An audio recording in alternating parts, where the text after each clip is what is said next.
Hi everybody, we are going to be solving trig equations. That is our next unit. I would like to begin by having you solve this equation. I think you can do it. I want all the answers between 0 and 360 degrees. Press pause, and then when you are ready to see the answer, press play again. Well, here's the solution. When you solve for sine of x, you get plus or minus the square root of 2 over 2. And that would mean that I'd have an answer in all four quadrants, all with the same reference angle, 45 degrees. So my solutions are 45, 135, 225, and 315. Also notice that 2 sine of x minus 1 is the double angle identity for cosine of 2x, except I need a negative there because the double angle identity is 1 minus 2 sine squared. So I could have done it like this, written this as minus cosine of 2x equals 0, and solve for cosine of 2x. That would have said, well, cosine is 0 at 90 degrees and 270, but now I'm dealing with cosine with a double angle. So rather than x being between 0 and 360, 2x is between 0 and 720. So also I'd have to have 2x equals 450 and 2x equals 630, and then divide each of these by 2, and you'll see that you end up in the same place. Really what I want you to focus on is this particular solution right here. I just wanted to show you that there's more than one way to do this kind of problem, and we are going to do a double angle and multiple angle identities, solving with multiple angles in another lesson coming up. But there is definitely more than one way to solve every problem. Now, the next one that I'd like to talk about is doing 2 secant squared x minus tangent of x equals 3. I would like everyone to write this down. We're first going to find all the solutions between 0 and 360 degrees in, well, obviously in degrees. Then we're going to find all solutions in degrees. So write down the problem and then I'll talk you through the solution. Now, the biggest issue here is that you have two different trig functions, and you need just one trig function with the same kind of angle in order to solve anything like this. So one nice thing is that I can rewrite secant squared as 1 plus tangent squared of x, and you can see that's what I did in my next line. Then I distributed the 2, and then I set everything equal to 0, and I factored. I needed two numbers that multiplied to negative 2 but added to negative 1. So I rewrote my problem here as a grouping kind of problem. From the first two terms, I factored out 2 tangent of x, and the last terms I just factored out a 1. So then it factored as tangent of x minus 1 times the quantity 2 tangent of x plus 1. From that, I know that tangent of x must be 1, or tangent of x must be equal to negative 1/2. Now, for a minute, I want you guys just to follow along with, let's see if I can do this well here, this part. There we go. So, when I'm looking at tangent of x equals 1, my reference angle is 45 degrees. And tangent is positive in the first quadrant and the third quadrant. So then I know my solutions are at 45 and 225 degrees. So that's what I get out of the tangent of x equals 1. Now from the second part of the equation, where I have tangent of x equals negative 1/2, the first thing that I'd like to do is find the reference angle. In order to find the reference angle, I use the positive of tangent, so I want inverse tangent of 1/2. That's because in the first quadrant, my reference angle is equal to the angle itself. So we're going to pull out my calculator.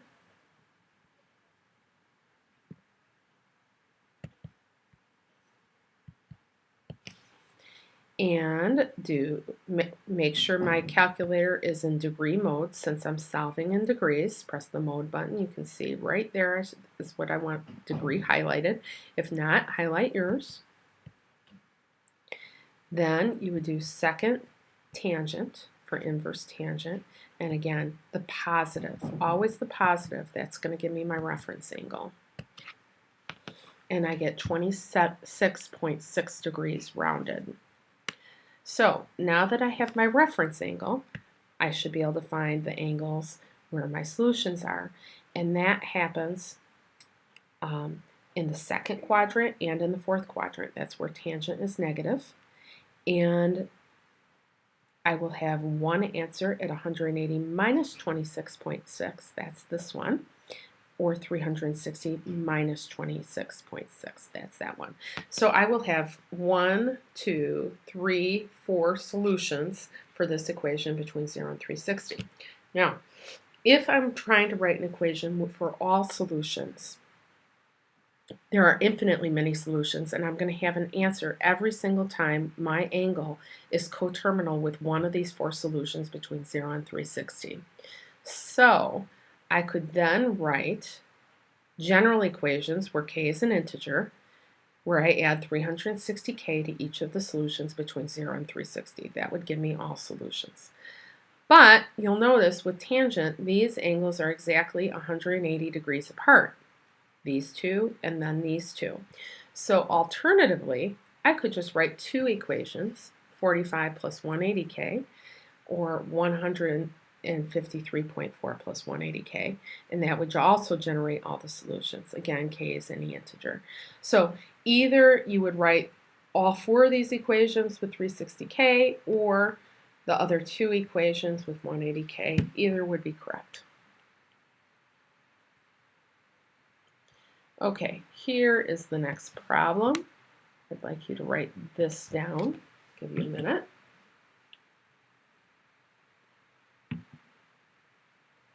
Okay, the biggest issue here is that we have the same trig function, so that's nice. The problem though is that I have a double angle and I have a half angle, and I'd like to write everything as either double angles, half angles, or single angles. So in order to do this, I'm going to use my half angle identity for cosine and my double angle identity for cosine.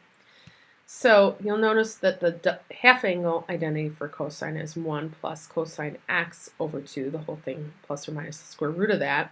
So I'm going to use the double angle for cosine, that's 2 cosine squared minus 1. That way I'm writing everything as in terms of cosine with the single angle.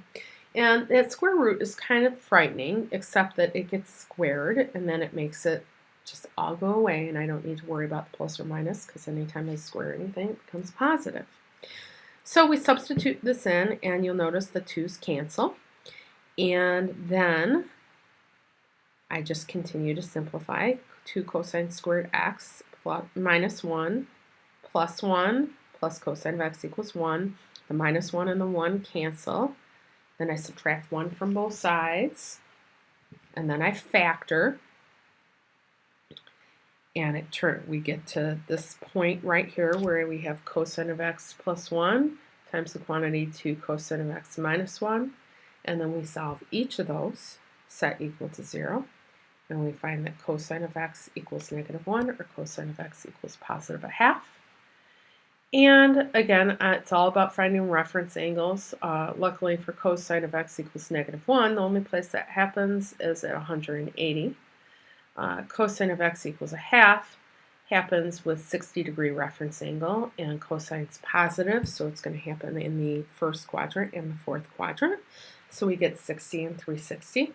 If I went to write the solutions just between 0 and 360, it's 180 and 60 and 300.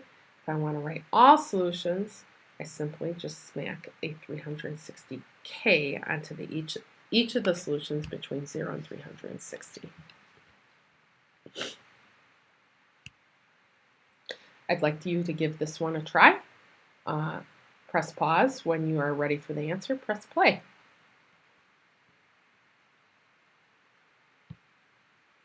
Here are the solutions. And here is the work shown. It's a little hard to see, but the thing was we need to rewrite sine of 2x as 2 sine of x cosine of x, and I left cosine of x alone. We factored cosine of x out, so we get cosine of x equals 0, or 2 sine x plus square root of 2 equals 0, and from that you would find that sine of x is equal to minus the square root of 2 over 2. Cosine of x equals 0 when x is 90 or 270. Sine of x is equal to negative square root of 2 over 2 at 225 and 315.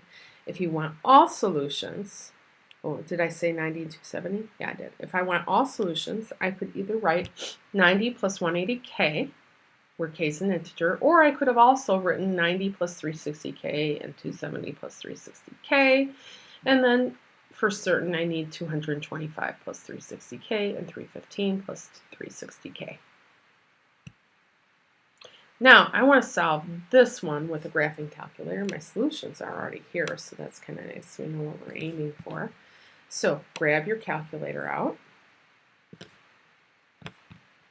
and press y equals. In y1, you're going to put the expression that's on the left-hand side of your equation, that's sine of x minus cosine of x. In y2, you're going to put what's on the right side of your equation, which in this case is 1.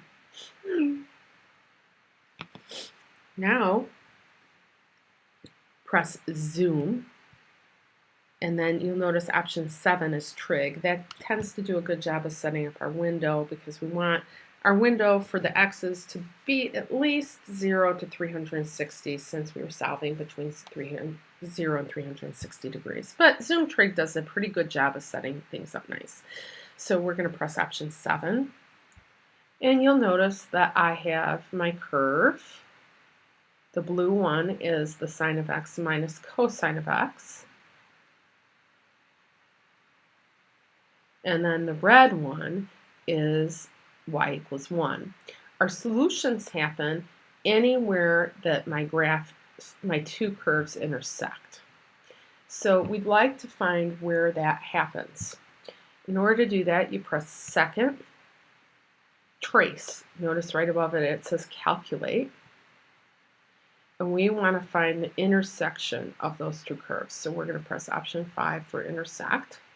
And then it's asking me, is this one of the curves you want to use? And I say, yes, that is. And it asks me, is that the second curve I want to do? Yep, that is. And then it asks me to guess. And the reason it asks me to guess is because these two curves intersect at multiple places. So I want to tell it right about where I want it to give me my solution. So I'm going to choose this first option here because I know that that's going to be the smallest one, greater than 0. And then I press enter, and you'll notice right in the bottom corner it says x equals 90, and that's my first solution. To find the next one, I do the exact same thing. Is this the first curve? Yes, it is. Is that the second curve? Yes, it is. And then it asks me to guess again. I'm going to guess right there. And that's 180 degrees. If you then do it a third time and come out and find this third intersecting point, it's way past 360 degrees. So there are two solutions to this. Tomorrow we will solve this one algebraically. But for today, I wanted you to just solve it with your calculator. And that is it for today. Please work on the worksheet that I posted on my website, and the answer keys are available there too. Thanks, and have a great day. I'll see you tomorrow.